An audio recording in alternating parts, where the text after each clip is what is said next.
In the old days, before Columbus had discovered us, as they say, we were even closer to the animals than we are now. Many people could understand animal languages. They could talk to a bird and gossip with a butterfly. Animals could change themselves into people, and people into animals. It was a time when the earth was not quite finished, when many kinds of mountains and streams, animals and plants came into being according to nature's plan. From this first paragraph of the story, Rabbit Boy, we can see that the Aboriginal White River Sioux had a mysterious, fluid way of looking at the world. The story is told in the book American Indian Myths and Legends, edited by Erdos and Ortiz. The White River Sioux were just one of many Sioux tribes, or bands, stretching across much of what we call today Canada and the United States of America. Perhaps pagan Europeans had thought similarly to the White River Sioux about nature many centuries before. But by the time of the discovery of America by Christopher Columbus, the worldview and beliefs of many were shaped more by Christianity than by animism. A large majority of the Europeans who made contact with Native Americans wanted to force them to adopt their worldview too. European people didn't just live differently, they also thought differently than the Native Americans. As they came and displaced the Sioux peoples into smaller and smaller territories, they also killed many of them through disease or violence and deliberately suppressed Sioux culture, knowledge, language, religion, and lifeways. One of the main Sioux websites says their way of life has been broken but is not beyond hope.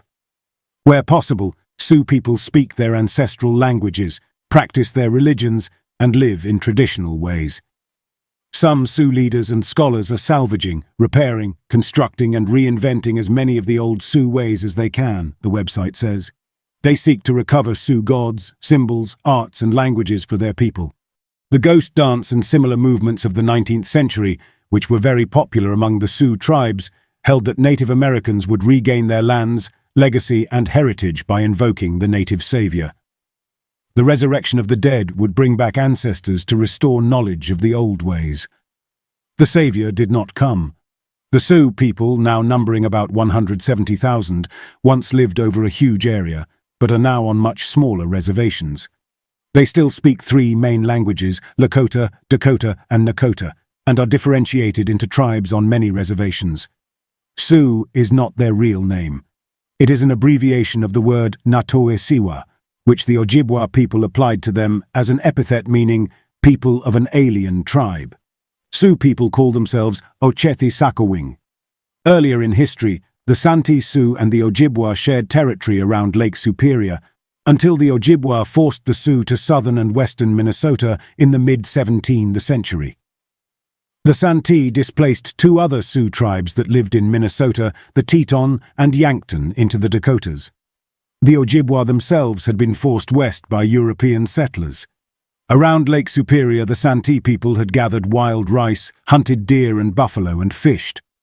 The Teton and Yankton tribes had been farmers, but when they were displaced to the plains and Rockies, they took up a nomadic life and centered their economy around hunting buffalo from horses. Some of those Sioux bands also farmed corn. The main Sioux tribes were the Santee, or Eastern Sioux, spoke Dakota, and were divided into the Mindukanton, Sisseton, Wapaton, and Wapakut tribes. The Yankton, who spoke Nakota, comprised the Yankton and Yanktonai tribes. The Teton, or Western Sioux, spoke Lakota and were divided into the Sihasapa, or Blackfoot, Hunpapa, the Upper and Lower Brule, Oglala, Miniconjou, Sans Arcs, and Uhenompa, or Two Kettle. The Sioux had a reputation for being great horsemen, bison hunters, and warriors in the Old West in the plains and Rocky Mountains. But Sioux ancestors had lived without horses for hundreds of years in the woodlands around what are now Minnesota and Wisconsin, says the book The Sioux, the Lakota and Dakota Nations. Archaeologists and anthropologists have postulated that these people, who became known as the Sioux, made tribal alliances in the 13th or 14th centuries in the northern Midwest woodlands, the book says. Some stories of Sioux gods, heroes, and tricksters have been preserved. Among the Sioux gods still known are the outrageous Iktomi, is a trickster spider who seems to do wrong but helps order the world better. Wakantanka, the great mystery power who created the world and reigns supreme though unpersonified. White buffalo calf woman, a cultural hero who gave the Sioux the sacred peace pipe and the arts of civilization. The Coyote are little people similar to the fairies or elves of old Europe. As the Europeans moved into Minnesota, there were conflicts, slaughters, suppression of Sioux culture, and theft of Sioux territory. Missionaries and other non-native people wanted to force the local population onto small reservations, replace their gods with the Trinity of Christianity, and teach them Western reading and writing habits and European culture.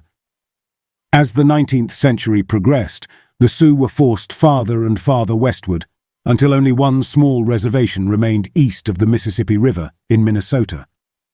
The rest of the Sioux tribes are now west of the Mississippi.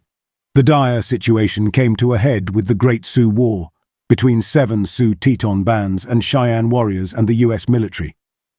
The war began in March 1876 with Custer's last stand, when a large troop of native warriors killed 200 U.S. cavalrymen.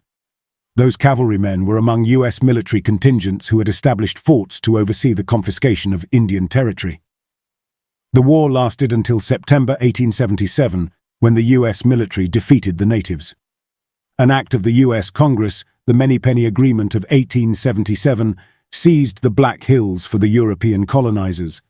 That land had been promised to the Native Americans in a treaty, but was reneged when gold was discovered there. The natives still consider the Black Hills of South Dakota sacred homelands. Subjugation and deaths of the Native Americans continued until December 29, 1890. Then the Indian Wars came to an end at Wounded Knee, Pine Ridge Reservation in South Dakota. It has been said that U.S. cavalry killed some 150 to 300 ghost dancers of the Sioux at Wounded Knee.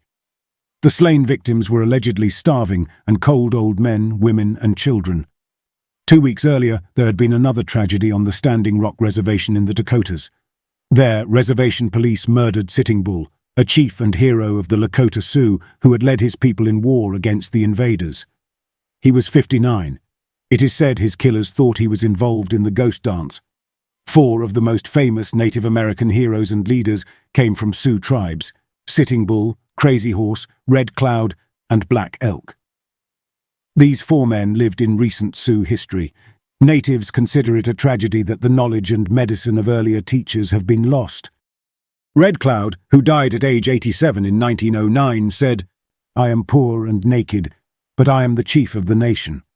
We do not want riches, but we do want to train our children right. Riches would do us no good. We could not take them with us to the other world.